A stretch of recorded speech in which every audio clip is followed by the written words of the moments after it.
I spoke to many students who told me they had been in line since 6 a.m. this morning to see the senator speak, and that it was worth it in the end because he gave them exactly what they wanted: a strong message on change. For it was change that dominated Obama's speech today at the University of Maryland, and it is what seemed to excite the young voters the most, as "Yes, we can" was chanted and heard all throughout the Comcast Center. Meriam Bouarrouj, ABC 7 News. Good afternoon, I'm Meriam Bouarrouj. The storm is also causing power outages, and that's forcing some schools to close early today. The Pope's stay will include visits to the White House, Catholic University, and National Stadium. He will be staying at the Papal Embassy. The Pope's trip to the U.S. will conclude with a speech at the United Nations. Reporting live from Catholic University, Meriam Bouarrouj, ABC 7 News. Feels like a Monday today. It's cool, cloudy, and drizzling. Can we expect a break? Last night, a massive fire erupted here in this Forestville complex. And it wouldn't stop burning. It would not stop burning. Residents just barely made it out alive as flames turned into explosives. And to see the aftermath, mind-blowing. The disaster caused 4 stories of destruction. I heard someone saying, "Help, help, my place is on fire." Those cries for help came from Sharon Richards' next-door neighbor. We didn't find out until this morning that somebody was still in there. I'm just lucky to be standing here, you know, because it could have been me. The only thing you can't get back is life. You know what I mean? I thank the Lord I'm here. The fire was so bad last night that firefighters had to pull out before the fire was even over. One firefighter suffered respiratory burns when something went terribly wrong with his mask. When firefighters returned the next morning, they realized not everyone had made it out alive when a body was found in the basement apartment.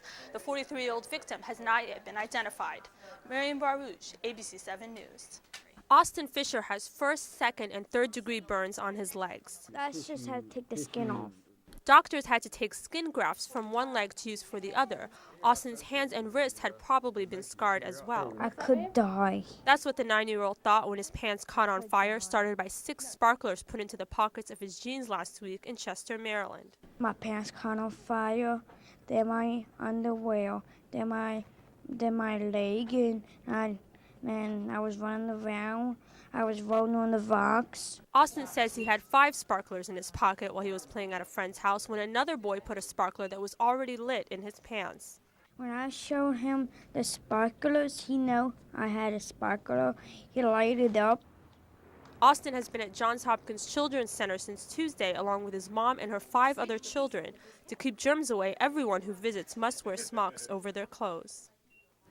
It's hard. Around him, I do. But when I'm not around him, it's very hard to hold it.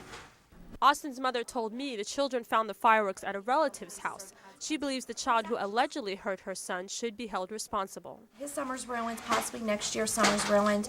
He'll have scarring for the rest of his life. Austin Fisher is set to be released in 2 days. Doctors say he will need physical therapy for several months. Reporting from the newsroom, Meriam Bouarrouj, ABC 7 News. Summer travel season for Delta Airlines. Today, the nation's 3rd largest carrier reported a $6.4 billion first quarter loss. Delta blames skyrocketing fuel prices for the financial nosedive.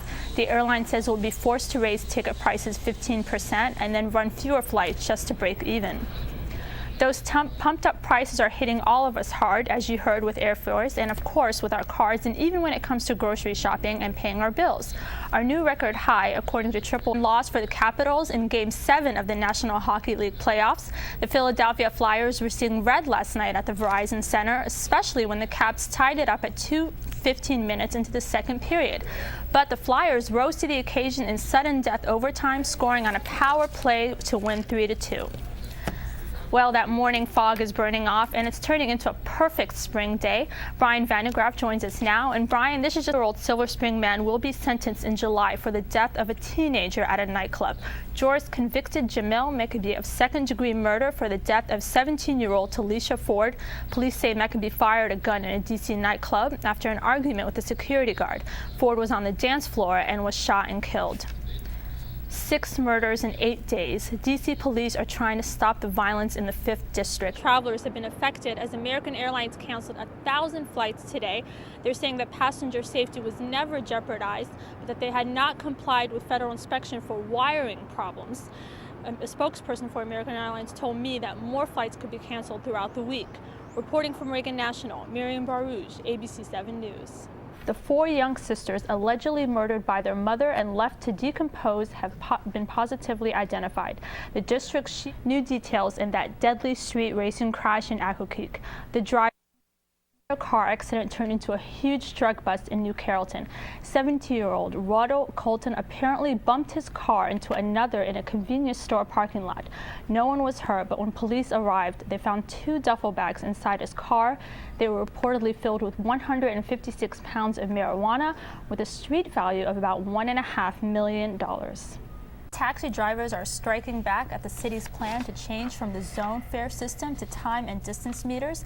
They're putting their cabs in park as part of an all-day strike. Jessica Weinstein is live at the taxi stand at Union Station with more. Jessica. Clinton also told the young voters how much she would help them with the high cost of college these days, and that's what seemed to get these students most excited in this rally.